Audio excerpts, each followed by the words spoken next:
Salut, aujourd'hui on va parler de Kinger parce que peut-être que sans le savoir, c'est le personnage le plus important de l'histoire. Et pas de spoil pour ceux qui n'ont pas vu le 9 au cinéma. Aujourd'hui je vous donne 5 théories sur Kinger. La première théorie c'est que Kinger serait la clé de sortie. Si on regarde bien le sol du cirque, il est à carreaux noir et blanc, comme un échiquier. Et aussi Kinger est un pion des jeux d'échecs. Déjà il représente par son physique le roi, aussi par son pseudo Kinger, et aussi par rapport aux autres, il reste très derrière. Il informe et conseille, mais il ne s'expose pas autant que les autres. Comme le roi, il est essentiel mais fragile. Dans l'entracte, il rattrape la balle de bowling bleue qui représente la corruption, parce qu'on peut voir Pomni et Jax qui la prennent, mais Kinger la retient. Donc ça veut dire qu'il ne serait pas corrompu. Mais par contre, on voit juste après qu'il se fait éjecter du plateau. C'est littéralement le roi qui tombe, comme dans un jeu d'échecs. The game ends when the king falls. La théorie des portes rouges et vertes renforce cela. On sait déjà que bleu égale sortir et rouge égale rester. Et le bleu et rouge,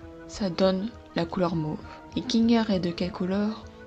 Mauve. Et aussi dans l'épisode de la tente, où Pomni donne la clé main à Kinger, à un moment il sort et on voit dans le même plan une main cachée. Ça voudrait dire que depuis le début il a la vraie clé, la clé qui permettrait de sortir du jeu, mais que lui seul peut utiliser. Donc en résumé, soit Kinger doit tomber, soit c'est le seul survivant de tout le groupe. Dans tous les cas, il est la clé de sortie. La deuxième théorie, c'est que Kain a peur de Kinger. Kinger perd la mémoire à la lumière, mais il devient lucide à l'obscurité. Alors que dans l'épisode 7, en pleine lumière face à Kain, il dit « Scratch the first extraction » et Kain panique automatiquement. Il se dit déjà pourquoi il parle de Scratch et pourquoi même il est lucide alors qu'il est dans la lumière. On apprend aussi que Kain contrôlait Abel. À chaque fois que Abel évitait Kinger, c'était pas Abel mais Kain. Peut-être qu'il avait peur que Kinger